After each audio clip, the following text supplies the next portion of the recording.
제목을 준비해봤습니다. 왜 리더인가, 왜 대통령인가, 왜 김대중인가인데 사실 그렇습니다. 그러니까 우리가 뭐 어느 시대든지 계속 이야기하는 건 리더라는 문제잖아요. 그게 참 흥미로운 것 같아요. 그러니까 이번에 얼마 전에 있었던 이태원 참사 같은 것들도 보시면 알겠지만 똑같은 경찰 조직이고 똑같은 공무 조직인데 대통령이나 이제 각부 장관이 누가 되느냐에 따라서 사회적 결과가 굉장히 큰 차이를 경험하게 되잖아요. 그리고 그 뭐 영화 한상 같은 게 최근에 개봉해서 굉장히 큰 히트를 쳤는데 난중일기 같은 거 읽어봐도 보면 이렇게 우리가 영화를 보는 이순신이라는 건 이제 전략과 전술과 이런 거지만 난중일기를 통해서 보는 이순신은 공무원 이순신이에요. 그러니까 매일매일 그 이 뭐라 하죠? 하나하나를 챙기고 시스템이 제대로 작동하는 걸 계속 감시하고 관리하는 사람이거든요. 그래서 그런 것처럼 이 뭐라 하더나 왜 사회가 이렇게 어떤 때는 잘 되고 어떨 때 안 되지 이런 걸 얘기할 때마다 결국은 리더라는 단어를 좀 얘기할 수밖에 없는 것 같아요. 그래서 결국 이제 어떤 리더가 특히 이제 지금 예상되는 한국의 최근에 이제 앞으로 내년부터 더 심해진다고 얘기하죠. 경제적 위기, 사회적 위기를 어떻게 극복할 것이냐. 뭐 꼭 단순하게 내년에 경제적 위기만이 아니라 지금 뭐 출산율 같은 거 보면 심각하잖아요. 그리고 서울은 0.6일인가 나와요. 그래서 저번에도 뭐 앉아서 얘기하는데 옆에서 방송 작가들하고 얘기하는데 다들 뭐 애를 낳아야 되고 뭐 이런 얘기 하는데 앉아있었던 사람 중에 결혼하고 애 낳은 건 저밖에 없었어요. 다 40대 여자들만 이래가지고. 그래서 이제 첫째로 이제 얘기하고 싶은 리더, 두 번째 대통령인데 이게 좀 중요한 문제인데 그러니까 우리나라에서는 대통령이라는 호칭을 대통령밖에 안 써요. 이게 좋다고 얘기해야 될지 잘 모르겠는데 무슨 얘기냐면 예를 들면 미국에서 대통령은 프레지던트잖아요. 근데 프레지던트라는 말은 대통령한테만 쓰는 건 아니잖아요. 기업 회장이라든지 어떤 그런 큰 어떤 회의의 의장 같은 경우도 프레지던트라는 단어를 써요. 그러니까 무슨 얘기냐면 여전히 한국 사회는 이게 좋든 싫든 이 왕조 사회의 전통이 강한 거죠. 그래서 결국은 똑같진 않지만 이 대통령이 한국에서는 거의 뭐 조선왕조 때 임금과 같은 중요한 역할을 여전히 해야만 되고 그걸 기대하고 있다는 게 강하죠. 그래서 여러 사회의 리더들이 있지만 그 리더들 중에서 또 리더가 되는 거기 때문에 또 좀 더 대통령에 대한 고민을 많이 해봐야 되는데 우리 사회에서는 사실 아직까지는 대통령 이야기하면 두 가지예요. 그러니까 하나는 뭐냐면 그냥 그 미국 대통령들 이야기하는 거. 링컨이 잘했다, 뭐 누가 잘했다 이렇게 미국 대통령들이 이야기하는데 사실은 역사를 전공하는 제 입장에서는 썩 유쾌하진 않죠. 왜 유쾌하지 않냐면 이게 미국이라는 다른 역사가 있잖아요. 근데 그 미국이라는 전혀 다른 역사를 배경으로 진행한 미국 대통령 이야기이기 때문에 일화들은 멋있지만 미국 역사를 디테일하게 이해하지 않고 또 이해하지 못하는 부분이 많거든요. 그래서 어울린가 이런 생각도 들고 또 하나는 이제 우리가 왕 얘기를 많이 하잖아요. 영조, 정조 이런 얘기 되게 많이 하게 되는데 아니 뭐 좋죠. 좋은데 사실 냉정히 따지게 되면 영조, 정조는 이제 전제군주잖아요. 이게 법률에 귀속되는 존재가 아닌 지존, 이렇게 법률을 초월하는 존재이기 때문에 글쎄요, 그 어떤 헌법과 투표를 통해서 선출되는 선출직 대통령과 이 자꾸 왕을 비교해서 보는 게 정상적인가 이런 생각도 좀 들게 되고요. 세 번째 이제 왜 김대중인가라는 이야기 이제 오늘 풀어가면서 얘기를 좀 해보도록 하겠어요. 당연히 중요한 분이니까 이제 얘기를 하게 되는 거고요. 근데 다만 아까도 말씀드렸듯이 뭐가 있냐면 가장 이제 강연할 때 제일 좋은 방법은 편한 방법은 와서 계속 김대중 대통령 칭찬만 하면 돼요. 왜냐면 김대중 대통령이 적어도 지역적으로 봤을 때 이곳에서는 김대중 대통령 지지세가 압도적인 곳이니까. 근데 제가 아까 말씀드렸던 게 뭐냐면 뭐 비판한단 말이 아니고요. 뭐가 중요한 거냐면 이게 어떻게 계승될 것인가가 되게 중요한 문제라는 거죠. 이제는 아무도 김대중 대통령을 이야기하지 않거든요. 얼마 전에 김영삼 대통령도 7주기가 있었어요. 근데 7주기가 있었다는 사실을 누가 알았겠어요? 그게 언론에 나갔던 이유는 그날 그 당시 김영삼 대통령이 아주 집권을 위해서던 김동용 씨가 윤석열 대통령을 비판하는 게 기사로 나가서 많은 사람들이 오늘이 그날이었어? 이런 이야기를 했거든요. 그러니까 이게 무슨 얘기냐면 세월이 흐르고 나면 사람들은 잘 기억하지 않아요. 그리고 이게 아주 세월이 많이 지나서 뭐 독립운동가들이 기억하는 건 모르겠는데 참 신기한 게 뭐냐면 1980, 90년대가 한국 현대사랑 오늘날 대한민국의 가장 중요한 시기임에도 불구하고 한국 사람들이 이때를 잘 기억하거나 추억하거나 분석하거나 반추하진 않아요. 그래서 제가 말씀드리는 건 김대중 대통령을 한국 정치사에서 또 봤었을 때 굉장히 뛰어난 정치인이자 위인의 반열에 오르는 존재다. 그에 대해 어떻게 생각해? 당연히 동일하죠. 근데 이제 중요한 것은 그런 어떤 추모 사업이라는 것은 이제 추모 사업들을 하는 거겠지만 그가 살아왔던 삶의 궤적을 어떻게 후배들한테 알려서 후배들의 삶에 내면화시킬 것이냐. 그래서 다시 후배들 속에서 꼭 정치가 아니더라도 사회 리더로서 혹은 정치인으로서 어떻게 김대중 정신과 같은 것들을 잘 이루어내면서 계승될 것이냐. 이 고민 앞에 서 있지 않나. 뭐 이런 생각을 해보게 됩니다. 제 이야기 잘 전달되고 있나요? 네.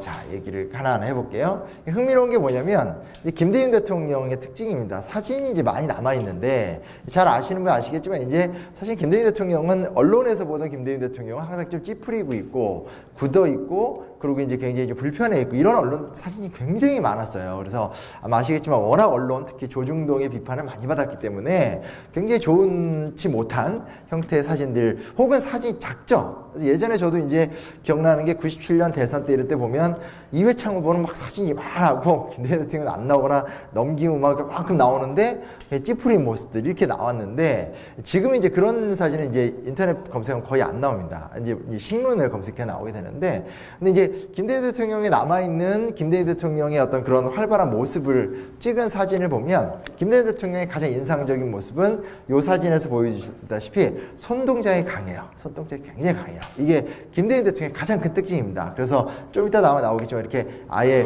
이렇게 두 팔을 벌리고 있는 모습도 있고 손동작이 굉장히 강해요. 이게 무슨 얘기냐면 카리스마적인 연설가의 모습인 거죠. 그래서 뭔가 가르치고 지도하고 이끌고 하는 굉장히 그게 굉장히 강하고 또 하나는 깜짝이야. 또 하나는 뭐냐면 김대중 대통령은 사진이 의외로 우는 사진이 많아요. 그래서 잘 아시다시피 노무현 대통령 서거하셨을 때도 가서 막 울었던 사진이 아마 그건 이제 많이 방송을 보여줬을 거고 그 전에도 이제 87년에 6.25 민주항쟁 끝나고 이제 망월동 왔었을 때 그 5.18 같이 울던 모습들도 그렇고 김대중 대통령은 우는 사진이 또 굉장히 많아요. 이게 또 되게 좀 독특한 측면입니다. 사람이라는 게 이제 당연히 울 수 있고 그런 장면들이 드러날 수 있고 특히 최근에 와서는 이제 많이 울잖아요. 이렇게 어제도 보니까 16강 진출해서 그 선수들이 우는 것까지 이야기했는데 응원단들이 펑펑 울길래 쟤들은 왜 울지? 막 이러면서 저는 기분은 좋았는데 눈물은 안 나왔거든요. 그래서 그랬는데 그러니까 최근에 이렇게 우는 게 문화인데 아시다시피 이제 우리나라가 한 2000년대 초반까지만 해도 굉장히 엄숙한 사회이기 때문에 우는 장면이 남성들이 연출되는 게 거의 없거든요. 근데 김대중 대통령은 우는 모습이 굉장히 많이 찍혀 있어요. 그래서 이중적인 거죠. 하나는 강력한 손짓과 카리스마적 모습이 나타난다면 또 하나는 이렇게 애통해하는 장면에서 같이 애통해할 줄 아는 측면들 좀 주목해 봐야 될 부분이고요. 제가 이제 김대중 대통령에 대해서 몇 가지 측면들을 조사했었을 때 나오는 첫 번째 포인트는 성찰하는 리더다라는 단어를 썼는데요. 보게 되면 이제 이건 이제 자서전에 나온 내용이에요. 아마 이제 읽어보신 분들도 계시겠지만 이제 항상 추천하고 싶은 건 이렇게 역사 공부 재밌게 할 수 있는 가장 좋은 방법은 자서전을 읽는 거라고 저는 생각을 합니다. 근데 이제 그 중에서 김대중 대통령 자서전은 1권, 그러니까 2권으로 되어 있거든요. 근데 2권은 이제 5년간의 대통령 생활이어서 재미가 없고요. 추천하고 싶지 않고 1권이 이제 본인이 평생 쌓아왔었던 그 민주화 투쟁의 과정들의 얘기인데 아주 훌륭한 한국 현대사 책이라고 볼 정도로 참 잘 썼어요. 그래서 꼭 한번 추천을 드리고 싶은데 쭉 써놓긴 했는데 핵심 내용이 뭐냐면 그러니까 두 가지죠. 그러니까 김대중 대통령은 이제 첫 번째 키워드는 널리 알려졌다시피 목포 일대 와서 사업에 성공해서 30대 초반에 자수성가한 사업가라는 이야기가 많이 알려져 있습니다. 그래서 그의 정치적 라이벌이었던 김영삼 대통령이 이른 시기에 바로 정치인으로 투신해서 최연소 국회의원이 됐다라면 김대중 대통령 같은 경우는 사업을 하고 그 다음 단계로 정치로 투신하는 모습들이 등장하게 됩니다. 근데 여기서도 이제 드러나는 모습이 있고 나중에 그가 대통령이 돼서도 이제 우리가 확인할 수 있는 모습이지만 김대중 대통령은 굉장히 뭐라 하더라 이 강한 카리스마라든지 굉장히 좀 김대중 대통령을 바라보는 딱딱한 시선, 부정적인 시선에도 불구하고 굉장히 실용적인 선택들 그리고 누누이 이야기하는 거지만 국민보다 이제 5보 앞서간다. 이 말이 유명하잖아요. 그래서 뭐 노무현 대통령은 국민을 선도해야 된다. 뭐 이렇게 얘기한다면 김대중 대통령이 이제 국민보다 5발이 아니죠. 한 발 정도 앞서가서 같이 견인해 가야 된다. 이렇게 이야기하는데 그 특유의 실용성 같은 모습들이 이제 나중에 정책을 풀어가는 모습에 고스란히 등장을 하게 되는데 그 배경에는 아무래도 이게 가장 컸던 경험 같아요. 그래서 이 정치인이 되기 전에 굉장히 가난한 마을에서 가난한 섬에서 태어나서 자수성가를 해서 사업을 일궜던 경험들, 이런 것들이 볼 수 있는데, 근데 이제 자수성가한 사업가로만 이야기하기 되게 힘든 게 이따가 하나하나 보여드리겠지만, 김대중 대통령은 한국 대통령 중에서는, 한국 대통령이 아니라 정치인 중에서는 아주 예외적인 식견을 자랑한 대통령이거든요. 그러니까 정말 예외적인 모습입니다. 그래서 아마 기억하시는 분들 기억하시겠지만 97년 대선일 거예요. 그때 보면 저도 이제 TV 광고가 기억이 나는데 김대중 대통령 집에 가서 CF를 찍었었죠. 그래서 보면 집에 이제 만여 건의 장서가 있는 걸 보면서 야, 뭐 이렇게 책을 많이 보냐 이런 걸 갖고 이제 CF를 찍었던 게 화제가 또 되기도 했었는데요. 지금 이 내용은 이제 그런 내용인데 뭐 제가 다 읽어드릴 필요는 없는데 보면 이제 77년 진주 교도소 생활 때도 그랬지만 청주 교도소에서도 이제 온통 독서에 빠져 지냈다. 철학, 신학, 정치, 경제, 문학, 역사 등 다방면의 책을 읽었다. 토인비의 역사의 연구란 책, 러셀의 서양 철학사, 이거 제가 일부러 써놓은 겁니다. 플라톤의 국가론, 아우구스티누스의 신국론 등등등등등. 그리고 푸시킨, 도스토옙스키, 톨스토이, 노너, 맹자 사기, 그리고 원효와 율곡에 대한 저서 등등등을 열심히 읽었다란 말이 나옵니다. 그러니까 정말 독서를 열심히 한 사람이에요. 그리고 되게 쉽게 이야기하지만 제목들은 다 들어보셨죠? 중요한 사실이 뭐냐면 제목을 들어봤다라는 것과 그것을 진지하게 읽었냐라는 건 천차만별의 이야기인 거죠. 이게 사실은 고전인 이유는 명확하거든요. 아무리 뭐라고 하더라도 이 고전은 다른 책들이 보여주지 못하는 엄청난 내공을 자랑하는 책들인데 김대중 대통령 같은 경우는 그 엄청난 정치적 핍박의 시간 속에서 결국은 무엇으로 시간을 보내냐? 엄청난 독서량인 거죠. 엄청난 독서량. 그래서 그 엄청나고 광범위하고 탄탄한 독서를 통해서 자기의 생각과 자기의 이론과 자기의 방향을 만들어간다는 특징을 갖고 있습니다. 그래서 이게 나중에도 정치가로 보게 되면 김대중 대통령 같은 경우는 1969년 대선에 주장했었던 내용이 나중에 1998년에 대통령이 된 다음에 거의 그대로 재현이 돼요. 그 무슨 얘기냐면 40년을 지났고 그 당시 굉장히 김대중 대통령한테 비판할 때 대통령병 환자라고 그랬었거든요. 그러니까 4번 나오셨잖아요. 그랬던 과정인데 이제 그런 소위 말하는 오랜 정치적인 경랑에도 불구하고 그가 젊은 날의 대통령 후보로 제시했었던 아젠다를 시간이 지나서 대통령이 돼서 그 아젠다를 실천하는 과정을 할 수 있었던 힘의 배경은 뭘까요? 그 힘의 배경은 독서예요, 독서. 굉장히 원론적이고 기초적인 이야기지만 사실 세상 질서라는 게 그렇잖아요. 가장 원론적이고 기초적인 것을 해내는 사람이 있고 해내지 못하는 사람이 있는데 지금도 똑같지만 과거에 수많은 정치인들이 젊은 날에 굉장히 창의적인 태도를 보이거나 원론적인 태도를 보였다가 나중에 이제 이게 3선, 4선이 되고 권력에 올라갔을 때 전혀 자신의 어떤 방향과 다른 모습으로 보여주는 게 굉장히 흔하단 말이에요. 근데 왜 남들은 세월이 지나면서 변하거나 아니면 쉽게 여론을 타면서 그냥 여론의 흐름 속에서 그냥 이렇게 맞춰가는 모습들을 보였느냐에 비해서 왜 김대중 대통령은 올곧은 자세로 어떻게 보면 세상을 설득을 하면서 이야기를 풀어갔느냐를 따져보게 되면 그 힘의 원천이라는 건 독서입니다. 이건 뭐 부정할 수가 없을 것 같아요. 그래서 그가 엄청난 고난을 받았다, 그가 실용적인 삶의 경륜을 길렀다, 다 중요하죠. 다 중요하지만 다른 정치인들이나 비단 정치만의 문제가 아니라 한국 사회가 갖고 있지 못한 가장 큰 차이라는 건 성찰하는 존재로서의 자기 자신에 대한 충만한 힘. 그래서 제일 마지막에 보면 나오잖아요. 나는 속독을 못했다. 속독할 필요 없어요. 이게 오늘 이제 어르신들이 많으니까 제가 이런 얘기 안 하지만 젊은 애들 혹은 학부모나 아이들 들어오면 항상 책 이야기 하게 되거든요. 속독할 필요가 없어요. 속독을 못 합니까? 빨리빨리 많이 읽어서 무슨 효과를 내려고요? 책을 쭉 읽다 나오면서 쭉 자기 이제 어떤 하루에 10시간가량 독서를 하고 하면서 제일 마지막에 재밌는 게 추록 후에 책을 볼 시간이 없을 때는 정말이지 아무런 구애를 받지 않고 독서에 몰입할 수 있었던 감옥이 그리웠다. 뭐 이런 말들이 나오니까 그가 얼마나 독서에 진심이었는지를 알 수 있게 되는 거죠. 그래서 이 부분을 우리가 좀 기억하면 좋겠다라는 말씀을 해보게 되고요. 그래서 김대중 정신의 가장 큰 힘 중에 하나로 독서와 성찰의 이야기를 놓치는 부분이 있지 않나라는 생각을 좀 해보게 되고요. 요것도 이제 보시면 손자세가 굉장히 인상적이겠죠. 근데 제가 이걸 좀 화질 좋은 걸 찾고 싶었는데 구글이 잘 안 나와요. 그래서 이게 결국 키워보니까 깨져버리고 말았는데 또 하나 이제 중요한 게 뭐가 있냐면 우리가 이제 김대중 대통령이 굉장히 힘든 시간을 보냈다는 이야기는 잘 압니다. 근데 하나 조금 더 그 배경에서 주목해서 볼 수 있는 건 뭐가 있냐면요. 김대중 대통령은 4.19혁명의 아들이에요. 이게 전 또 하나 굉장히 중요한 측면이라고 생각합니다. 4.19혁명, 1960년에 일어난 사건이잖아요. 그것을 경험했었던 세대죠. 그러니까 무엇을 그가 20, 30대 때, 그러니까 20대 중반, 20대 초반 혹은 30대 초반에 무엇을 경험하느냐의 문제인 건데, 보면 김대중 대통령은 사회구혁명을 목도했던 사람인 거죠. 그래서 사회구혁명, 즉 국민의 힘, 시민의 힘이 어떻게 역사를 뒤흔드는가를 봤고, 결국은 그것이 우선이다라는 믿음과 신념 속에서 좀 갔다라는 것들도 우리가 좀 인상 깊게 좀 봐야 될 것 같습니다. 그 얘기는 뒤집어서 이야기하면 결국은 한국이란 나라가 민주주의는커녕 정말 그냥 아무것도 아닌, 그 당시에 정말 이렇게 쓰레기통 같은 나라다라고 막 사람들이 불렀었는데, 그런 나라가 나라 세워지고 한국전쟁이 겪은 다음에, 한국전쟁 끝나고 나서 이제 7년 된 거죠. 7년 만에 민주혁명을 성공을 시켰다라는 거거든요. 근데 그거를 이제 보고 체험하고 그 의미에 대해서 깊숙이 좀 깨달았다라는 거죠. 나중에 가면 재밌는 게 뭐냐면, 싱가포르의 리콴유라는 사람이 유명하잖아요. 지금은 싱가포르의 리콴유의 아들이 통치를 하고 있습니다. 그래서 박정희 대통령 독재가 18년, 20년이 어마어마하게 길다고 생각하는데,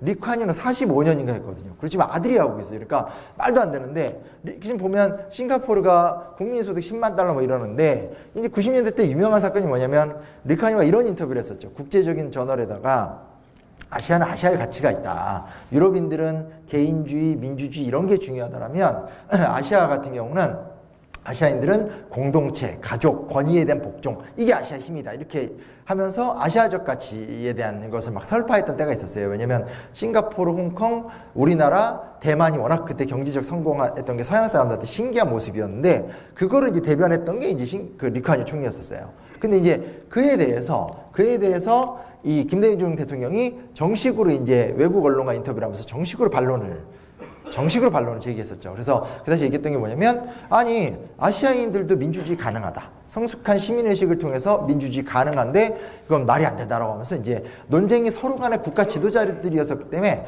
막 격렬하게 진행되지 못했지만, 여튼간에 이제 거기서도 딱 브레이크를 걸죠. 그 무슨 얘기냐면, 민주혁명을 경험한 그 나라의 국민과 민주혁명을 경험하지 않은 나라의 국민에서 딱 차이가 나타나는 뭐 이런 모습들로 좀 볼 수 있습니다. 그래서 4.19혁명의 아들이다라는 것도 좀 기억할 필요가 있겠고요. 뭐 기나긴 독재 시간을 뚫었다는 얘기는 워낙 유명한 이야기인데, 중요한 건 이제 고난의 시간은 이제 정치적 경륜으로 채워 나갔다라는 모습들에 대한 이야기입니다. 그래서 요거는 이제 이것도 제 자서전에 나오는 이야기들을 쭉 글로 하나 갖고 왔는데, 재밌는 게 뭐냐면, 이 내용은 이제 감방에서 할 일이 없잖아요. 감방에서 할 일이 없어서 계속 특히 독방에 수감되는 경우가 많고 막 이렇게 있을 때 보면, 앞에서 이제 여기 나오듯이 이제 거미가 이렇게 막 왔다 갔다 하는 거예요. 근데 거미가 이제 파리를 기다리는 거죠. 기다리다가 파리가 이제 파리줄에 걸리면 그걸 잡아먹는 장면을 김대중 선생님이 굉장히 인상적으로 본 거예요. 그래서 야, 이런 독방에도 살아 숨쉬는 것들이 있구나. 이 살아 숨쉬는 것들, 맨 마지막 줄 보면 감방에도 많은 것들이 살아있었다, 뭐 이런 얘기가 나와요. 그래서 할 일이 없으니까, 그럼 이제 이 거미가 파리를 잡아먹는 장면을 관찰하고 싶어가지고, 이제 그 파리를 본인이 잡아서 던져주면 죽은 파리는 또 안 먹는 거예요, 이 파리가. 그래가지고 이제 여기서 이제 쭉 나오는데, 계속 이제 파리를 이렇게 잡는 노하우가 생기다 보니까 파리를 살짝 기절을 시킨 다음에 생생한 상태로 이제 거미줄을 이렇게 던져주는 뭐 이런 노하우, 뭐 이런 노하우까지 기르게 됩니다. 웃기지 않으세요? 이거 웃기려고 준비한 건데 할 일 없으니까 이런 게 이제 생기게 되는 건데, 그러면 이제 파리가 막 몸부림치는 거 보고 거미가 잡아먹는 장면들, 이런 거 보면서 뭐 그런 얘기들을 쭉 쓴 겁니다. 그래서 거미는 죽은 파리는 입에 대지 않았다. 다시 파리를 죽이지 않고 기절만 시킬 정도로 때려잡는 기술을 연마했다. 뭐 그래서 죽이지 않고 잡는 법이 마침내 완성되었다 하면서 쭉 나왔었을 때, 슬금슬금 내려오는 거미가 똥구멍에서 줄을 뽑아내요. 파리를 들도 돌려가면서 이제 먹는 것들. 그래서 맨 마지막에 감방에도 많은 것들은 살아있었다. 내가 지금 감방에 있지만 나는 살아있다. 소위 말하는 실존적 투쟁의 한 굉장히 중요한 장면이라고 볼 수 있습니다. 사실 이 부분 이야기는 너무 유명하기 때문에 제가 지금 여기서 굳이 재현시켜서 말씀을 드릴 필요는 없지만, 여러분이 잘 알다시피 유신체제의 긴 기간들, 그리고 전두환 치세의 긴 기간들 다 합치면 한 20년 정도 되잖아요. 그러니까 이제 전체를 이야기하는 것이 아니라 이제 그 김대중 대통령 본인이 이제 고난을 당하게 되는 과정인데, 방향은 두 개죠. 하나는 이제 세 개구나. 가택연금, 그리고 망명, 마지막이 가택연금, 망명, 그리고 아니면 이제 뭐 사형 선고를 당하면서 교도소에 있었던 기간들인데 그 기간들, 그러니까 한국의 정치인으로서 아주 예외적으로 굉장히 오랜 기간 동안 정치적 탄압을 온몸으로 당했던 사람인데 온몸으로 당했던 그 사람이 그 과정 속에서 자기의 자신의 존재를 지켜나가는 과정 또한 굉장히 인상적인 거죠. 그래서 한 측면에서는 제가 독서를 이야기했었고 한 측면에서는 실존적으로 버텨내는 과정들에 대한 이야기들을 하게 되는데 이와 비슷한 것들이 이제 외국의 사례를 보게 되면 무슨 뭐 넬슨 만델라라든지 솔제니친 이런 사람들을 통해서도 볼 수 있는 얘기들이죠. 근데 재미있는 게 이건 옛날 얘기긴 하지만 2000년대 초반까지만 하더라도 넬슨 만델라 하면 정파를 가리지 않고 확 이랬단 말이에요. 그리고 뭐 솔제니친 아시죠? 수용소 군도 쓰고 스탈린 체제에서 고생했던 막 그랬던 건데 한국의 정치인 김대중이 그런 삶을 살았다는 거에 대해서는 별로 이제 이렇게 정치적 입장으로 이렇게 갔기 때문에 좀 속상한 부분인데요. 그런 부분인데 그런 것 속에서 성장해 왔고 역설적인 거죠. 그러니까 결과적으로는 1969년에 40대 기수론을 제안했었던 김영삼을 이기고 대선 후보로 나오면서 크게 스포트라이트를 받았는데 그렇게 받게 된 스포트라이트가 역효과를 내게 되면서 유신 체제의 최종적인 탄압을 받게 됐고 그 다음에 사실 계속 가택연금밖에 당한 게 없는데 이 5.18 민주화 운동과 엮게 되면서 내란 음모 사건으로 사형을 시키게 되는 과정들을 겪게 되면서 정치인으로서 한편에는 전라도 지역이라고 하는 아주 강력한 이 소위 말하는 지지 기반, 그러니까 이게 지지 기반이라고 이야기하기 거의 하나가 돼버릴 수밖에 없는 상황이잖아요. 너무나 억울하게 한 지역과 한 공간 또 한 사람이 그냥 묶여서 이제 당하게 됐던 거고 또 근데 반대편들 이야기하게 되면 그게 거꾸로 5.18이 결국은 5.월운동 다시 5.월운동이 6.월항쟁 6.월항쟁이 민주화로 이어지는 과정으로 결정적 사건이 자리매김을 했기 때문에 이게 이제 김대중 대통령이 풀어야 될 숙제인 거죠. 그래서 한국의 민주화 운동을 이야기할 때 이 광주를 중심으로 전라도가 5.18과 6.월항쟁의 가장 중요한 역할을 하게 되면서 이 김대중이라는 정치인 본인도 굉장히 중요한 정치인으로 계속 그 자리를 지킬 수밖에 없는데 전체 인구 분포도로 봤었을 때 또 당시 지역감정 같은 색깔론들로 봤었을 땐 이 전라도가 갖고 있는 어떤 그런 수세적 위치 이 딜레마 속에서 결국은 본인이 자신의 어떤 문제를 풀어가는 뭐 그런 과정들을 우리가 또 생각해 볼 수 있는 이런 얘기가 막 옛날 생각나시죠? 참 이제 아무래도 이제 저는 이제 조금 더 어린 나이였었고 더 훨씬 더 그런 때 이제 경험해 보셨을까 생각을 하게 되는데요. 근데 재밌는 게 뭐냐면 이제 그 밑에 보여드릴게요. 이게 이제 두 가지가 뭐냐면 제가 그 이제 기사에서 인용을 했던 건데 김 이사장의 정계복귀의 1등 공신은 누구일까? 그것은 바로 김 대통령이다. 이게 뭔 얘기냐면 김 이사장은 김대중 대통령을 얘기하는 거고요. 그리고 여기서 말하는 그것은 바로 김 대통령이다는 이제 김영삼 대통령을 이야기하는 거예요. 그러니까 무슨 얘기냐면 아시다시피 87년에 6월 민주항쟁을 통해서 민주화가 됐고 하지만 야권이 분열된 상태에서 노태우 대통령이 어부지리 대통령이 됐잖아요. 이제 그 상태에서 이제 그 시간이 지난 다음에 3당 합당을 통해서 김영삼 대통령과 이제 당시 야당이었던 김대중 대통령이 붙어서 이제 져서 이제 깨끗이 승복을 하고 이제 영국 유학을 떠났죠. 당시 이제 김영삼 대통령 관련 기록을 보면 저거 안 떠난다고 쇼라고 막 이런 이제 김덕룡의 회고에 나와요. 그래서 쟤 반드시 돌아온다고 이러면서 내가 김대중을 몰라 뭐 이런 장면이 막 나오게 되는데 이제 결국 이제 돌아와서 다시 이제 정치에 투신해서 결국 여권의 분열을 잘 이용해서 대통령이 당선이 됐는데 흥미로운 게 뭐냐면 이 당시 신문 분석한 기사에 그래서 보면 김 이사장의 김대중 대통령의 정계복귀 1등 공신은 김영삼이다. 왜? 김영삼이 개혁을 중단했고 인사정책 제대로 못했고 독선적인 통치를 했고 이제 이때 당시 기억나겠지만 성수대교 붕괴 사건이라든지 저기 대구 가스 폭파 대구 지하철 공사 가스 폭파 사건이라든지 삼풍백화점 붕괴라든지 등등등의 어떤 대형 사고 그로 인한 개혁동 그 지지의 떨어짐 뭐 이런 것들 속에서 결국은 됐다 하나 나오고요. 그다음 요것도 뭐냐면 우리 쪽은 김 이사장의 복귀의 2등 공신은 이른바 세대교체론자들이다. 박찬종, 이부영, 김덕룡, 노무현으로 대표되는 이들은 정치 발전을 위해서 세대교체가 필요하다는 정당을 주장을 하면서도 실제로는 국민들한테 동의를 못 얻었다라는 거예요. 그러면서 수많은 사람들이 대통령병을 걸렸다, 나이가 들었다, 막 이런 얘기를 하지만 실제로 그러면 다른 야권 주자들이 김대중과 같은 경륜과 정치력과 지지도를 갖고 있냐라고 봤을 때 이제 그러지 못했다라는 거죠. 그래서 재밌는 게 대통령이 되기 전 단계 90년대 말의 상황을 보게 되면 한편에서는 소위 말하는 그 3당 합당을 통해서 엄청난 지역적 우월성을 갖게 된 김영삼의 정치적 실패. 한편에서는 다른 어떤 젊은 야당 지도자들이 있음에도 불구하고 그 야당 지도자들과는 이제 비교가 되지 않는 그 당시 이제 김대중 대통령 스스로 만들었던 아주 중요한 정치 아젠다죠. 준비된 대통령. 그래서 대통령병 환자가 아니라 준비된 대통령이다라는 그 아젠다로 승부를 하게 되면서 자리를 잡게 되어가는 모습들이 있습니다. 그래서 보면 이게 있어요. 오늘 이제 제가 김영삼, 김대중을 비교하면서 이야기하는 자리는 아니고 김대중 대통령만 쭉 얘기하니까 이렇게 하게 되는데, 김영삼 대통령 같은 경우는 이제 굉장히 정치적 투사로서 정치적 이벤트를 굉장히 잘 만들면서 자신의 존재 가치를 올려가는 스타일이라면, 사실은 김대중 대통령 같은 그런 스타일이 아닙니다. 김대중 대통령 같은 경우 오히려 굉장히 버티고 인내하고 역사의 전망을 바라보고 고난을 감당하면서 대신에 이 사회 문제를 어떻게 풀어갈 것인가에 대한 굉장히 구체적인 정치적 방향과 아젠다를 딱딱딱 제시하면서 결국은 시간 지나봤을 때 우리와 혹은 우리 지역과 우리 역사와 함께하는 사람이 이 사람이다 라든지, 혹은 이 시대의 사회적 문제를 어떻게 풀어갈 것인가에 대한 것 따져봤을 때 김대중의 말이 맞다라든지, 이런 식의 좀 뭐라고 할 수 있을까요? 좀 설득형 그리고 지식인형 정치인의 모습들이죠. 그 얘기 뒤집어서 얘기하면 최근에 지식인형 정치인이 단 한 명도 없는 것 같아가지고 여기 와서 이런 얘기 김대중 대통령 얘기하니까 얘기하는 게 아니고, 객관적으로 따져봤을 때 김대중 정권 이후에 그 여야를 막론하고 했었을 때 과연 한국에 김대중과 비견될 수 있는 지식인형 정치인이 있느냐, 시대의 대세와 좀 호흡하는 사람이 있느냐에서 좀 아쉬움이 좀 분명히 있는 것 같다는 생각을 좀 해보게 됩니다.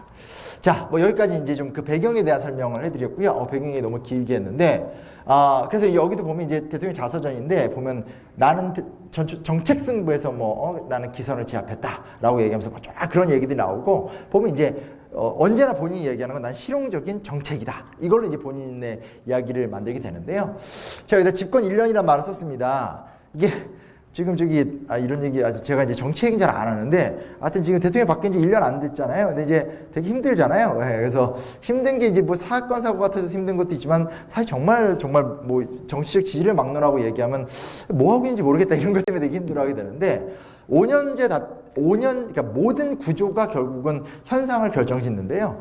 5년 단임제 대통령제 하에서는 집권 1년이 제일 중요합니다. 집권 1년에 그 힘으로 3년을 가고 3년의 힘으로 마지막 2년을 버티는 거거든요. 이 구조는 절대 깨지지 않아요. 그래서 김대중 대통령 같은 경우는 외환위기라는 것을 집권 1년 차에 해결하면서 집권의 동력을 확보했고, 그리고 이제 결국은 어제 우리가 월드컵 얘기했지만 집권 말기 때 2002년 한일 월드컵이 있었단 말이에요. 근데 집권 말기 전에 한일 문화개방 같은 것들도 하고 오부치 공동선언 같은 것 통해서 일본과의 역사관계 개선 같은 것들을 하면서 사실은 집권 1년 차에 굵직한 개혁을 성공하고 그 힘으로 2, 3년 차를 버틴 다음에 사실은 집권 말기에도 여러 호재나 상황들을 풀어가면서 사실은 굉장히 지지도가 떨어지는 대통령임에도 불구하고, 그러니까 득표자가 떨어지는 대통령임에도 불구하고, 비주류 세력이잖아요. 비주류 세력임에도 불구하고 사실상 집권 말기까지 굉장히 안정적인 모습으로 쭉 끌고 갔던 모습들을 좀 찾아볼 수 있습니다. 근데 이제 실제로 보게 되면 이제 그래서 이제 어쨌든 집권 첫 해가 이제 좀 중요한데요. 집권 첫 해에 잘 못하면 아무것도 못합니다. 제가 이제 오늘을 잊게 하다는 말로 이렇게 써놨는데, 이거 키워드예요. 한번 보세요. 일단 불러드리면 말해드릴게요. 안철수, 네이버와 다음, 삼성, 노사정위원회, 사대보험, 여성가족부, 문화체육관광부. 요게 다 김대중과 관련된 키워드들입니다. 김대중 관련된 키워드. 안철수, 네이버와 다음은, 이건 정치인 안철수를 이야기하는 게 아닙니다. 안철수와 네이버와 다음은 외환위기를 극복하면서 IT 산업으로의 전환을 통해서 우리나라가 IT 길로 열게 되면서 우리나라의 새로운 어떤 소위 말하는 기업 문화를 갖고 있는 IT 기업들과 기업 문화가 등장했다는 걸 얘기하는 거고요. 삼성이 등장한 것은 원래 기억하시는 분들 기억하시겠지만 삼성 만년 2위였잖아요. 현대가 짱이었었죠. 그렇죠? 재벌 체계 속에서. 근데 이제 소위 말하는 디지털 시대, IT 시대 속에서 결국은 삼성이 반도체나 핸드폰 같은 걸로 턴을 하면서 지금은 삼성은 뭐 완전히 세계적인 기업이 됐잖아요. 결국은 요 포인트라 볼 수 있겠고요. 또 하나는 최근에 이제 뭐 화물연대 갖고 굉장히 말이 많은데, 어쨌든 간에 노사정위원회, 그러니까 노조와 사측이 서로 간에 대화를 하고 대화를 통해서 문제를 풀어야 된다고 하는 법적인 시스템을 만든 게 또 요 시대의 이야기입니다. 물론 시작을 언제 했냐로 따지면 김영삼 정권 때 참 옛날 얘기긴 하지만 이인재 장관이 노동부 장관으로 최초로 노조에 가서, 그러니까 무슨 얘기냐, 노동부 장관이 회사 측 편을 드는 것이 아니라 중재자 역할을 했던 게 최초의 사례이긴 해요. 근데 이제 그거는 선례가 된 거고요. 이 법률적 틀거리를 만들었던 건 딱 요때 김대중 정권 때로 볼 수 있겠고요.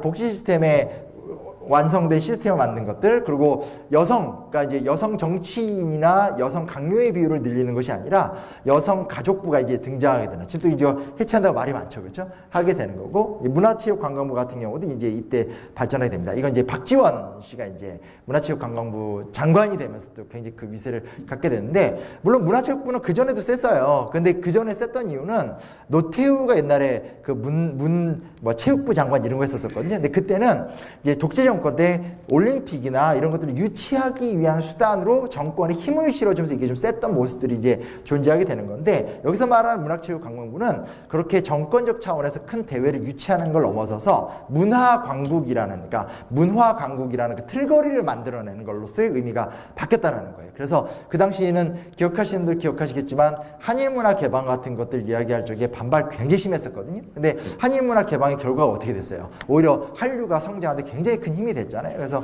그런 과정들이기 때문에 이 문화체육관광부라는 말은 단순하게 체육부, 문공부, 그러니까 과거에는 대회를 유치해서 정권을 유지하는 수단으로 체육부가 있었고, 문공부는 말 그대로 국가 홍보를 하는 역할이 있었다면, 그게 아니라 국가가 이제 문화사업이나 문화사업의 지지자와 버팀목이 돼주면서 이렇게 육성하는 과정, 그거의 지원자 역할을 했다는 겁니다. 이렇게 쭉 보면, 이게 제가 오늘 안 갖고 왔는데, 이거 똑같이 분석해 보면요, 김영삼 대통령은 정치인만 쫙 떠요. 김영삼 대통령 같은 경우는 이제 뭐 노무현, 이회창, 이렇게 김영삼이 픽한 사람들이 나오거든요. 근데 김대중 대통령 보면 이런 게 많이, 쉽게 말하면 이제 빅데이터적 분석이 되는 건데, 이 얘기 무슨 얘기냐면, 김대중 정치의 리더십이라는 건 새로운 구조를 만들었다는 거예요. 그게 오늘 제 이야기의 가장 좀 중요한 측면입니다. 그래서 김대중 대통령은 본인이 어떤 정치적 업적을 세워서 뭘 바꿨다 이런 것도 있겠지만, 핵심이 뭐냐면 이 혼란스러운 상황을 어떤 대안 구조로 바꿔서 이끌어갈 것인가에 대한 구조적 상상력을 관철시켰다는 거죠. 그래서 학자들은 구조를 상상하고 정치인들은 그냥 행동을 한다면,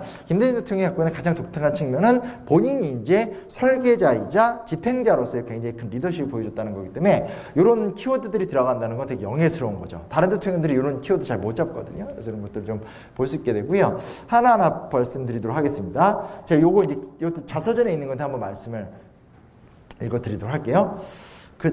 네. 재밌으세요?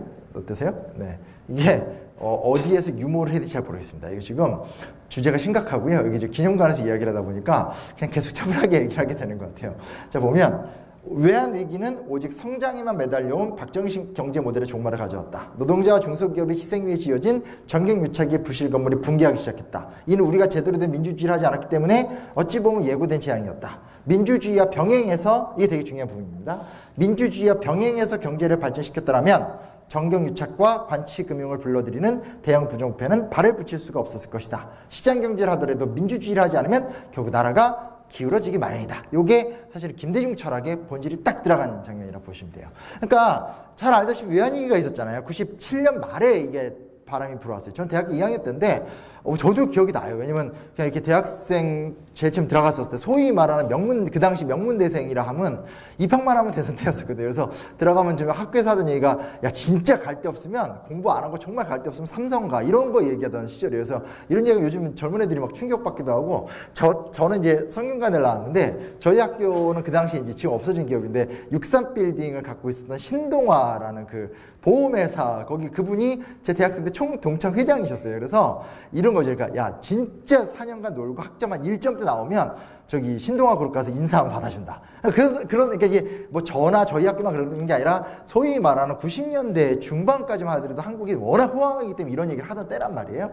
근데 이제 외환위기가 빵 터지면 난리가 났잖아요. 정말 엄청났고. 저는 이제 서울 이제 중랑구라는 데 살았었는데, 저희 바로 옆에가 이제 바로 서울 외곽에 구리시라는 시가 있어요. 근데 제 친구들 중에서 절반 이상이 다 구리시로 이사 갔어요. 그러니까 뭐냐면 이렇게 사업하다가 부모님들 망하니까 어쩔 수 없이 이제 다 넘어가게 되고 했었던 과정들. 저는 이제 저희 집은 워낙 가난했어서 이게 비바람과 폭풍만 몰아치면 나무는 꺾여도 이끼는 그대로 있어요. 그래서 저는 이제 그냥 이렇게 별 피해가 없었습니다. 네. 아, 웃적한 얘기인데 아무도 안 웃으시네요. 웃어야 되는데 실패했고요.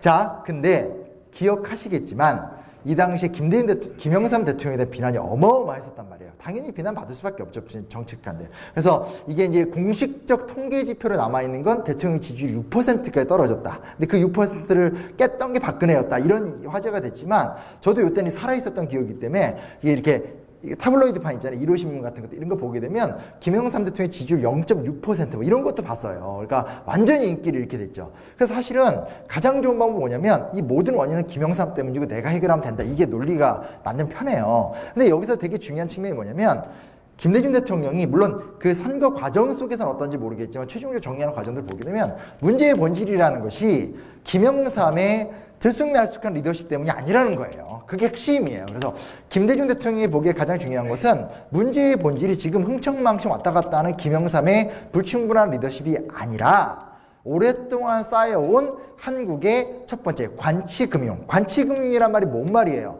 국가의 은행이 정상적으로 국민들의 신용평가를 해서 그 사람이 감당 가능한 수준의 대출이나 예금을 받아주는 게 정상적인 구조잖아요.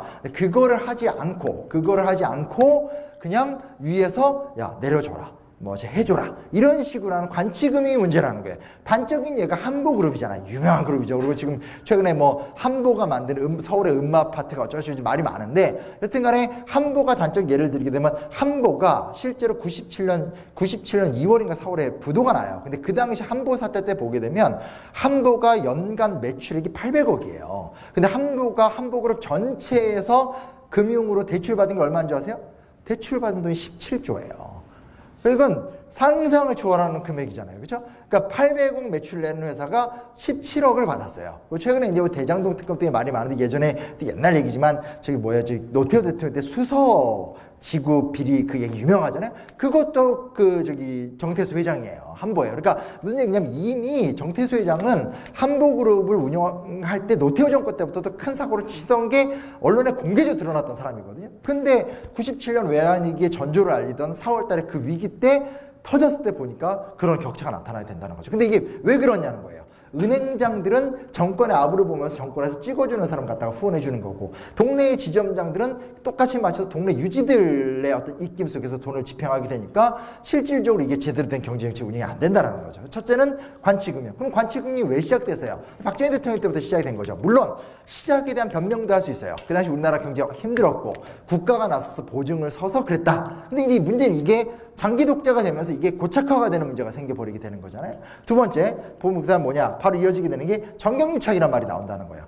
관치금융이라는 건 결국 내가 나의 경제적인 역량과 그 역량의 결과물로서 돈을 대출을 받는 것이 아니라 지원을 받는 것이 아니라 내가 얼마큼 싸바싸바하고 뇌물을 많이 갖다 바치느냐에 따라서 결국은 받는 거잖아요. 그러다 보니까 어떻게 되겠어요? 열심히 정치인들한테 가서 뭐 뇌물 갖다 바치고 자동차 갖다 바치고 사과박스에 뭐 넣어서 갖다 바치고 하는 걸로 가게 되니까 그럼 그렇게 해서 받아서 그렇게 해서 어마어마한 대출을 받으면 그 사람이 열심히 사업해가지고 그 돈으로 이문을 내려고 하겠어요? 아니죠. 열심히 그걸로 놀면서 또 싸바싸바해서 또 대출을 받으려고 하게 될 거 아니에요. 그래서 관치금융과 정경유착은 한 쌍둥이라는 거예요. 근데 여기서 한 스푼 더 넣은 게 뭐냐? 이게 김대중 대통령의 분명한 원칙인 거죠. 이게 왜 여기까지 왔냐? 민주주의가 실행이 되지 않았다라는 거죠. 정상적인 민주주의가 실행이 됐었을 때 소위 말하는 이 관치금융과 정경유착이라 두 가지 틀거리가 이게 해결이 됐을 텐데 이 시간이 너무 길었다라는 거죠. 그래서 사실 여기서 굉장히 좀 중요하게 볼 수 있는 건 외환위기의 당사자는 김영삼이고 그리고 제가 밑에 이렇게 사진 넣었지만 이거 기억하시는 분 기억하시겠지만 IMF한테 금융이행 각서를 썼어요. 그러니까 IMF에게 돈을 받겠다는 건 김영삼 정부의 결정이었고 그래서 당시에 대통령 후보였었던 이회창, 김대중, 이인재 세 명이 정권이 바뀐 다음에 내가 대통령이 되면 그 김영삼 정권이 이행각서를 하겠다라는 걸 확인서를 다 썼어요. 그게 방송에 다 공개가 됐기 때문에 세상 부끄러운 게 없는 거죠. 우리나라 대통령 후보 3명이 나와서 IMF 깡듯이 총재가 본 앞에서 이 사인을 다 했거든요.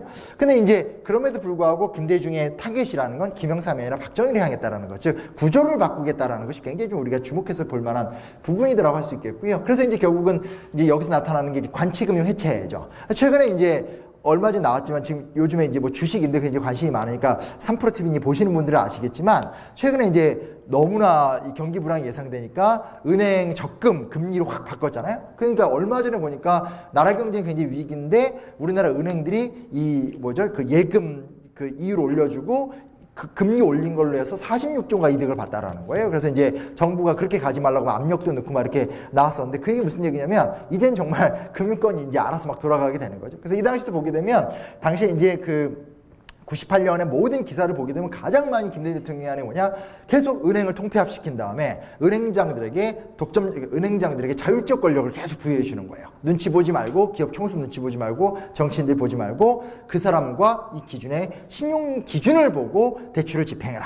이게 첫 번째 회복이고, 두 번째 빅딜인 거죠. 사실 이 빅딜 갖고 말 진짜 많았고요. 사실 김대중 대통령의 지지자 중에 상당수의 진보적 지식인들이 이거 갖고 김대중 대통령한테 등을 많이 돌렸죠. 왜 등을 많이 돌렸냐면, 아니 지금이야말로 재벌을 해체해야 되는, 우리 한국 국민 경제가 더 좋은 방향으로 나아가야 되는 절호의 기회인데 왜 여기서 애매하게 펼쳤냐, 뭐 이렇게 해서 비판을 많이 했었어요. 근데 이제 김대중 대통령이 봤던 입장은 이제 실제로 이거였던 거죠. 재벌을 해체가 가능하냐, 재벌을 해체했었을 때 한국 경제가 실제로 동력이 운용되냐라는 문제점이 있었던 거고요. 그래서 결국 이제 김대중 대통령의 선택이라는 것은 주요 산업군을 묶는 방식인 거죠. 그래서 예를 들어서 반도체와 전자 위주로는 삼성이 간다라든지, 자동차는 이제 그 현대로 간다라든지 이런 식으로 해서 얼추 이제 묶어내는 과정들을 통해서 산업 합리화 정책을 펼쳤던 거죠. 물론 그것이 완벽했느냐라고 말하긴 좀 말할 수는 없을 것 같습니다. 그리고 이 부분에 대해서 우리가 고민도 많이 해볼 수 있는데, 하나 분명한 사실은 뭐가 있냐면, 논문 같은 거나 기사들을 검색해 보면 90년대 후반하고 2000년대 초반에는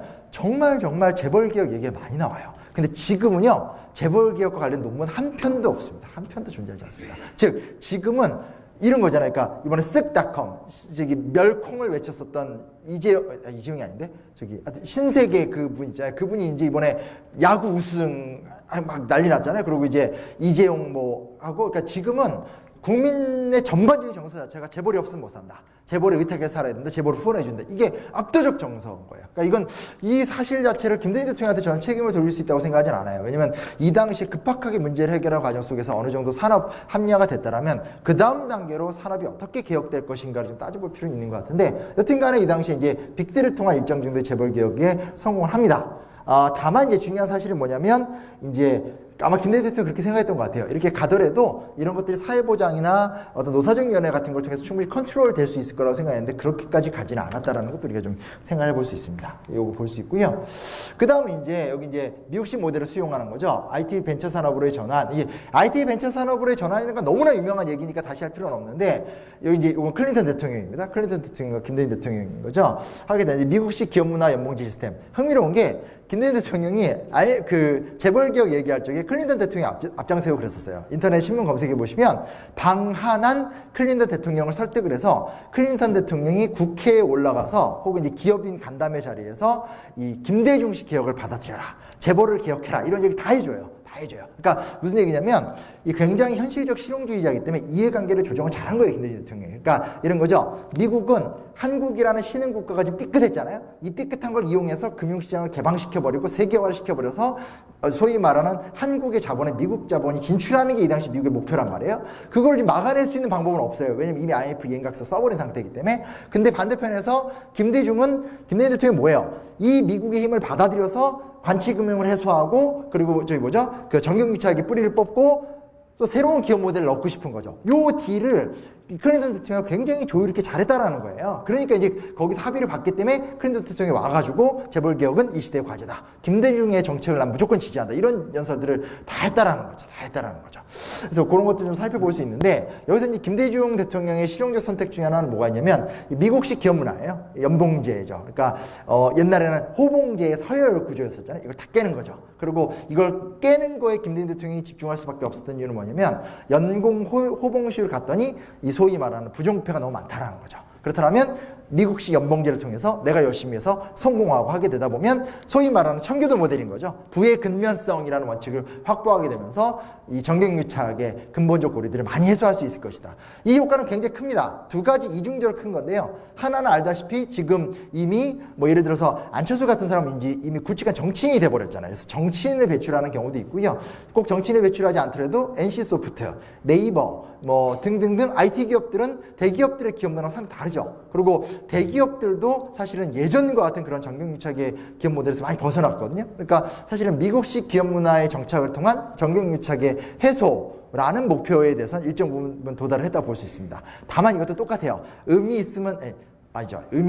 양이 있으면 의미 있다시피 이것에 이제 또 하나의 직접적 결과물은 뭐냐면 이제 무한 경쟁이라든지 비정규직 문제라든지 혹은 이제 소위 말하는 이제 뭐 그런 것들. 그래서 이제 소위 말하는 좀 이렇게 비인간적인 어떤 그런 문화 같은 것들이 이제 등장하게 되는 또 배경이 되기도 했습니다. 여튼간에 그래서 김대중 대통령의 초기업적 집권 1년에서 우리가 살펴볼 수 있는 것들은 바로 이런 부분들이고요. 이런 부분들이 가능했던 이유는 실제로 철저하게 이 그러니까 역사적 시각, 구조적 시각을 견제한 상태에서의 개혁에 대한 이야기를 했기 때문에 나왔던 얘기라고 볼 수 있겠고요. 요거는 이제 제가 만든 영상에 이렇게 나온 거 하나 캡처했는데, 자서전 마지막 쓴 글이시라고 하더라고요. 그래서 인생은 생각할수록 아름답고 역사는 나날이 발전한다. 이 단어.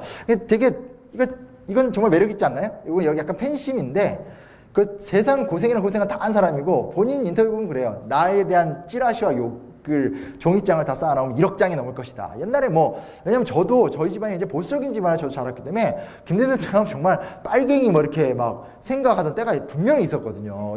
근데 보면 뭐냐면, 그랬는데, 그런 삶을 살았던 사람이 딱 마지막에 자기 인생을 갈 때, 인생은 생각할수록 아름답다. 그러니까 이런 게, 제가 아까 앞에서 얘기 조금 길게 했는데, 오늘 우리가 놓친 것 중에 하나인 거죠. 사람이 갖고 있어야 되는 성찰의 무게, 삶의 경륜, 그리고 어떤 삶이라는 것 자체에 대한 위대함을 지켜나가는 인간성 자체. 그러니까 조금 더 한 발 더 나가면 약간 미화시킨다면 조선시대 때 어떤 그런 율곡이나 퇴계 같은 진정한 유학자들이 보였던 그 깊이 있는 내면 세계 같은 것들하고 좀 비슷한 것 같아요. 근데 요즘 워낙 그런 게 없잖아요. 그냥 이렇게 너무 메마른 시대가 됐는데, 사실은 김대중 대통령은 굉장히 안이 촉촉한 사람입니다. 그래서 이런 거 갖다 이제 나 부드러운 남자예요, 이런 씨알도 안 먹히는 얘기들을 많이 하셨던 것 같기도 한데, 업적 부분을 들어가서 보면, 자, 여기 이제 햇볕 정책 먼저 얘기 나오실 거라고 생각을 했는데, 햇볕 정책 너무 유명합니다. 근데 또 하나 중요한 게 뭐냐면 이거예요. 아세안 플러스 3인데, 사실 아세안 플러스 3는 논문도 꽤 있어요. 근데 완전히 현재로 잊혀진 건데, 지금도 보세요. 얼마 전에도 아세안 회의에 가서 윤석열 대통령하고, 저기 누구죠?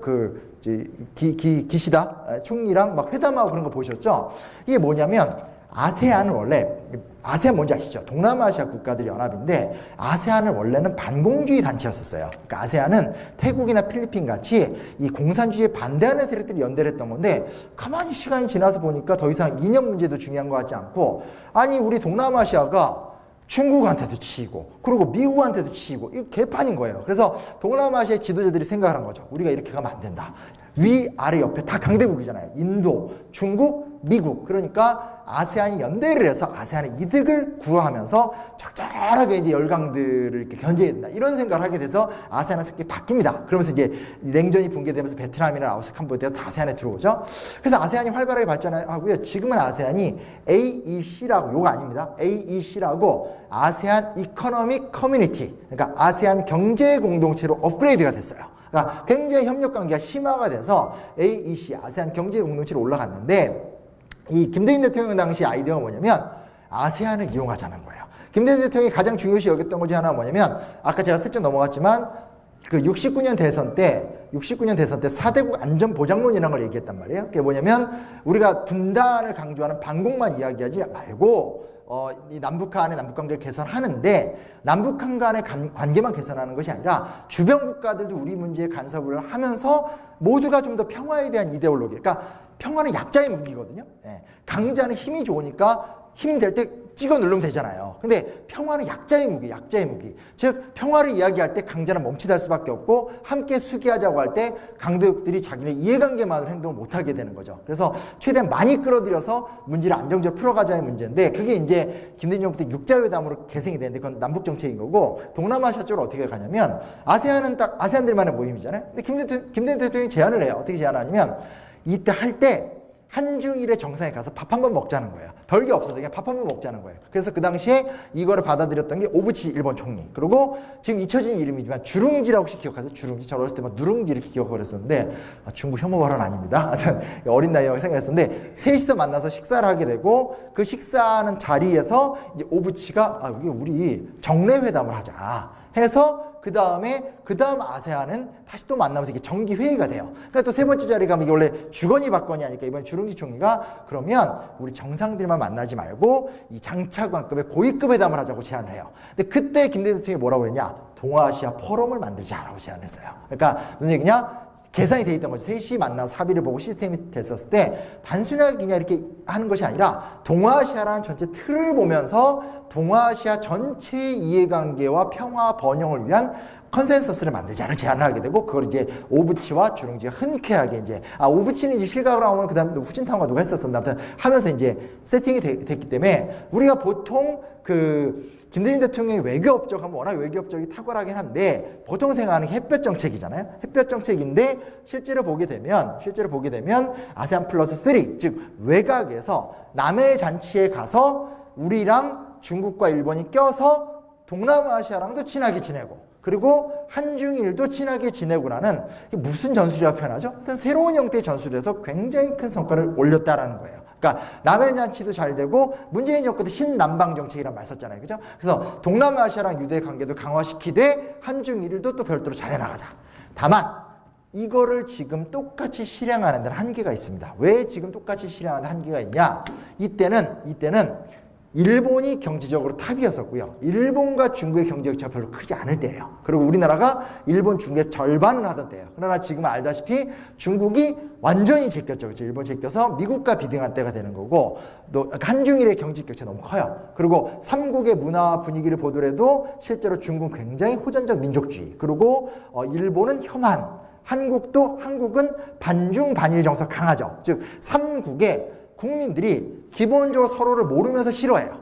이게 되게 문제예요. 그래서 서로가 서로를 계속 욕하고 있잖아요. 근데 보고 있으면 다 똑같은 애들인데 이런 문제도 좀 있어요. 그래서 이게 실질적으로 중국의 위상이 너무 높아지면서 아세안 플러스 3 하기 힘든 부분이 하나 있다라는 거. 두 번째는 이제 그 안에서 한중일 삼국 간의 문화적인 이질감의 갈등이 높기 때문에 이것도 하기 힘든 부분이 좀 있습니다. 여튼간에 근데 중요한 것은 협력의 전범이 뭔가에 대해서 아주 구체적으로 보여줬다는 부분에 대해서 이 부분은 학자들은 굉장히 높이 치는 이야기인데 일반인들 사이에서 별로 잘 모르세요. 그래서 일반인들로 얘기하면 이런 게 있었어 이러는 분들도 많은데 굉장히 큰 성과죠. 그리고 이제 여기 저분이 오부치 총리예요. 일본 자민당입니다.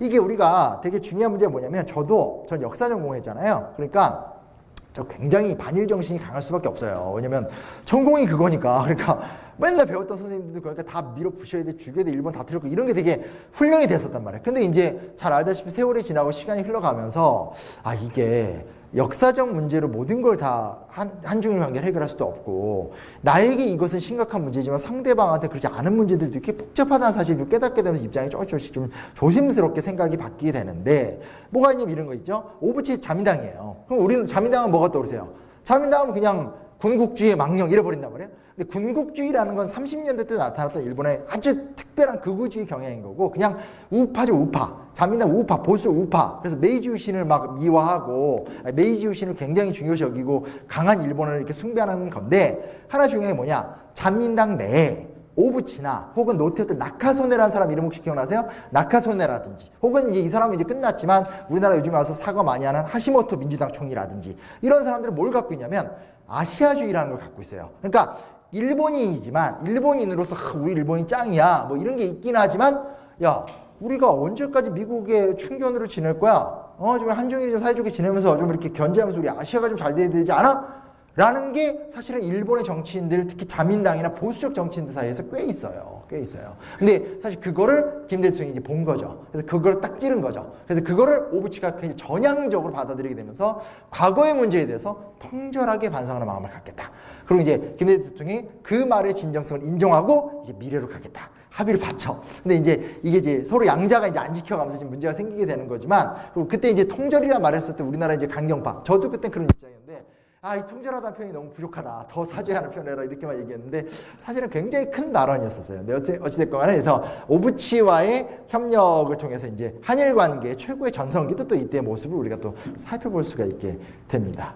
그리고 이제 그리고 이제 여기 마지막 얘기일 수밖에 없을 것 같아요. 제가 시계가 정확하게 잘 안 보여서, 그쵸? 아직 한 5분 남은 거 맞죠? 네. 근데 하게 되는데 뭐냐면, 자, 이 김영삼 대통령이잖아요. 최근에 권영세 통일부 장관이 이 지금 7세 장관으로 왔는데 아무것도 못하고 있는데 통일부 장관이 취임을 하면서 이어달리기란 말을 썼어요. 저는 사실은 개인적으로는 권영세 통일부 장관 좀 주목했었죠. 왜 주목을 했냐면, 권영세가 원래 검사긴 한데 옛날에 독일에 유학 생활을 하면서, 독일은 소위 말하는 동방정책이라는 걸 문을 연 건 빌리 브란트를 중심으로 한 진보 진영이지만, 독일 통일을 이룬 건 헬무트 콜을 중심으로 한 기민당, 보수 세력이거든요. 거기에 사실 권영세가 좀 충격을 받아가지고 이 소위 말하는 그 독일의 굉장히 유명한 기민당의 동방정책을 분석한 책을 번역을 했어요. 그래서 이 사람이 좀 그런 데 관심이 있나 보다 했는데 이제 통일부 장관이 돼서 이어달리 얘기를 했으나 지금 뭐 잘 아무것도 하고 있는 건 없죠. 이런 얘기를 했었는데 우리가 조금 하나 주목해서 볼 수 있는 게 뭐냐면 김대중 대통령이 갖고 있었던 굉장히 또 중요한 리더십 중에 하나 뭐냐면 이어달리기예요. 그러니까 자기와 다른 사람이 이룬 업적을 부정한다기보단 상대가 이룬 업적을 받아서 확대 발전시키고 물론 상대가 잘못한 거 고치는 거죠. 그러나 상대가 한 것 중에 좋은 것들은 잘 받아서 키운다라는 거예요.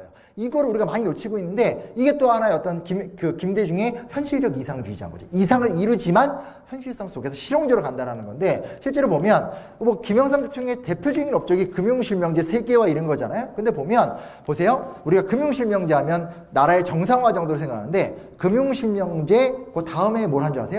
금융실명제 다음에 일어난 게 종합과세 기준을 마련한 거예요. 그 우리 세금 내는 거 있잖아. 막 뜯기는 거. 근데 그게 이제 그 전까지는 그게 안 되니까 세금 제대로 못 매겼는데 금융을 실명화시키고 나니까 실명에 근거해서 합리적인 종합과세 정책이 마련이 되잖아요. 이런 게 되는데 이게 나중에 가다 보면 이게 좀 나쁜 기억으로 남아있는 게 카드대라는 기억나시죠? 저도 이제 기억나는 게 대학생 때인데 그냥 가니까 예쁜 누나들이 카드를 막 줬는데 막 쓰니까 공짜로 막 긁히는 거예요. 그랬다가 제가 아직도 기억나요. 130만 원인가 빚을 져가지고 갚느라고 개고생했었던 부끄러운 기억인데 카드대란인데 사실은 그 카드대란의 직접적 배경은 뭐냐면 우리나라 경기가 너무나 풀다운이 된 상태이기 때문에 이걸 살려야 되니까 결국 현재적으로는 국가 빚이나 부채가 많기 때문에 미래 신용을 끌고 와서 국가를 부흥시키자는 거죠. 근데 신용카드 어떻게 운영할 수 있어요? 그 전에 전제됐었던 금융실명제나 종합과세 시스템이 없으면 신용카드 못 써요. 근데 이 바탕을 잘 활용 발전시켜서 신용카드의 사회로 넘어오게 되면 한국 자체가 신용사회로 전환이 됐다라는 거거든요.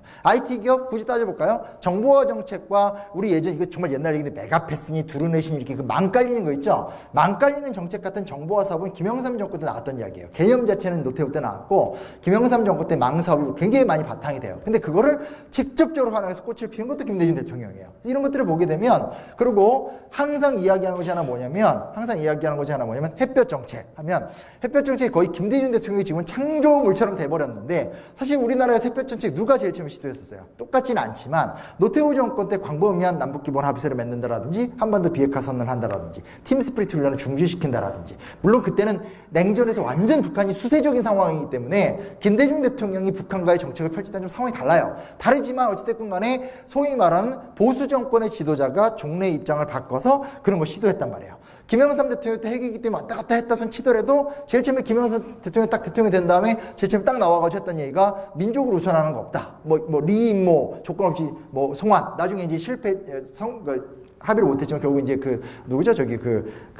김일성과의 회담 시도 같은 거 했단 말이에요. 그러니까 따져보면 무슨 얘기냐면 사실은 대북 화해 정책이라는 방향성에서의 전례를 만든 건 진보 진영이 아니라 보수 진영이에요. 근데 그것들을 더 심화시키고 더 특별한 방식으로 이야기를 만들어서 성과까지 만들어내는 과정들이라든지 그리고 특히 김영삼 정권과 두 개를 비교해보면 이때 5.18 재판 처단했었잖아요. 그리고 거창 양민학살 사건에 대한 최초의 특별법 만들었었거든요. 이걸 진실과 화해위원회라고 해서 포괄적 과거사 청산의 틀로 확 확대시킨 거 김대중 대통령 때예요. 우리나라 교육개혁의 최초 5.31 개혁이라고 하거든요. 5.31 교육개혁 김영삼 때 만들었었어요. 5.31 교육개혁을 확장시킨 거 김대중 정권 때예요. 그러니까 무슨 얘기냐면 김대중이라는 존재가 보여줄 수 있는 굉장히 좀 중요한 리더십 중에 하나는 뭐냐? 요즘 말로 표현하면 이어달리기. 제가 이어다 쓴 거 이제 함께 이루다. 어차피 대한민국이 민주화가 된 상태에서 정권교체라는 것이 이루어질 수밖에 없다라면 각각의 정당이 지향하는 굉장히 중요한 가치들은 있을지 모르겠지만 결국 그 안에서 서로가 합의를 구하고 이해를 구하고 이어가서 모두가 번영해야 될 건 번영해야 되는 거잖아요. 가장 대조되는 게 있습니다. 김대중 대통령에게 가장 대조되는 게 뭔지 아세요? 노론소론 얘기예요. 노론소론. 그러니까 요즘에 와서 이제 무슨 한때 유행하면서 노론은 나쁜 놈, 소론은 이런 얘기 있는데 그건 틀린 얘기인데 여태까지 중요한 게 뭐냐? 조선 후기로 가면 우리가 알고 있는 건 북인, 남인, 노론, 소론 한 4개 알잖아요. 나중에 가면 대북, 소북, 청남, 탕남 상상을 초월하죠. 쪼개집니다. 근데 쪼개진 이유가 뭘 것 같으세요? 쪼개진 이유를 붕당 전문가가 연구를 해도 뭔지 잘 몰라요. 그러니까 무슨 얘기냐?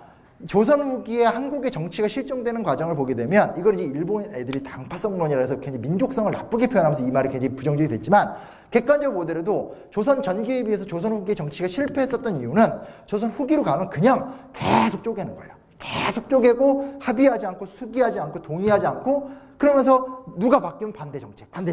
나라가 제대로 돌아갈 리가 없죠. 그래서 사실은 김대중 정권과 김대중 대통령이 보였었던 마지막에 가장 좀 중요한 부분 하나는 뭐냐면 나와 다른 사람이 만든 것도 심화 발전시켜서 내 업적으로 만들어버리고 남이 선례를 보여줬다면 그걸 구조화시켜서 아예 사회 시스템을 정착시키고 하는 것들이 있습니다.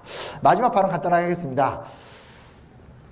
우는 장면 전 좋아해요. 한국의 대통령과 지도자가 이렇게 함께 애통해할 수 있는 모습을 갖고 있다는 게 전 되게 뿌듯하기 때문에 그냥 갖고 왔고요. 한계는 김대중 대통령에 대한 한계를 지적하고 싶은 한계는 아니고요.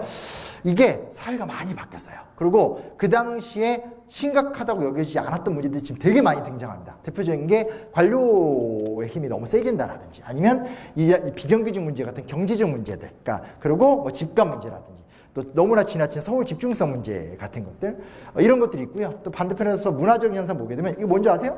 얘네 극우파 남자애들이에요. 얘네 광화문에서 이러고 시위하고 있어요. 멋들어지게 저렇게 딱 옷 입고 완전 여성 혐오 이런 거 막 하면서 그러니까 뭐냐면 옛날에 이렇게 태극기 집회 같은 경우도 그냥 거칠잖아요. 물론 지금도 태극기 집회 하는데 그건 누가 봐도 좀 보기에 이렇게 약간 부담스럽잖아요. 근데 그게 아니라 딱 선글라스 끼고 옷 멋있게 입고 딱 깃발 흔들면서 멘트도 우리는 여성 혐오주의자가 아니라 남성 혐오주의자들로부터 아스팔트를 지키고 있다. 이렇게 언어의 변환을 해서 심리 구구파. 그러니까 프랑스 보면 뭐 르펜이나 이런 사람 나타나잖아요. 그래서 겉으로는 되게 세련된데 하는 말은 거의 히틀러나 무솔리니 비슷한 사람들 있죠. 우리나라도 이미 나타나기 시작했어요. 그리고 보면 사실은 다루는 주제도 이제 너무 문화적으로 많이 바뀌었고요. 무엇보다 지금은 이건 정말 슬픈 이야기지만 과거에 김대중이라는 한 존재가 딱 나타나서 이건 이렇게 바꾸고 전 저렇게 바꾸고 이렇게 바꾸고 이런 영웅주의 시대가 끝났다는 것도 인정할 필요가 있죠. 왜냐? 시대가 너무 커져버렸어요. 사회가 너무 고도화가 되고 분야별로 확장성이 커졌기 때문에 난 리틀 김대중이 되겠다. 이런 사람 되게 조심해야 돼요. 왜냐면 리틀 김대중이 되겠다는 얘기 자기가 다 해결하겠다는 얘기거든요. 그것도 불가능하죠. 근데 김대중 대통령의 마지막 업적들을 보게 되면 본인이 많은 것들을 바꾼 것도 있지만 실제로 보면 나는 지원자가 되겠다. 정부는 지원하고 촉진하는 역할만 한다고 하면서 본인의 리더십을 조정하는 모습들도 있거든요. 그래서 좀 이런 새로운 문제들도 많기 때문에 김대중이라는 존재에 대해서 우리가 존경하고 사랑하고 하는 마음들은 마음대로 존재하지만 이 시대 속에서 어떻게 또 고민하면서 그의 정신을 좀 재현시킬 수 있지 않을까 그런 생각도 좀 해보게 됩니다. 제가 공교롭게도 진짜 마무리 바랍니다. 김대중 대통령 관련 강의는 거의 못해요. 부르는 데가 없어요. 되게 많은 정말 대한민국에 저보다 강의 많이 하고 돌아다니는 사람 없을 텐데 거의 안 해요. 그러니까 별 관심이 안 갔습니다. 그래서 좀 속상하고요. 아니면 이제 그들만의 리그로 많이 활용하는 측면이 있어서요. 근데 불러주셔서 감사하고 이런 것들이 많은 좀 좋은 새로운 21세기에 어울리는 김대중 정신으로 활용됐으면 좋겠습니다. 지금 마치도록 하겠습니다. 감사합니다.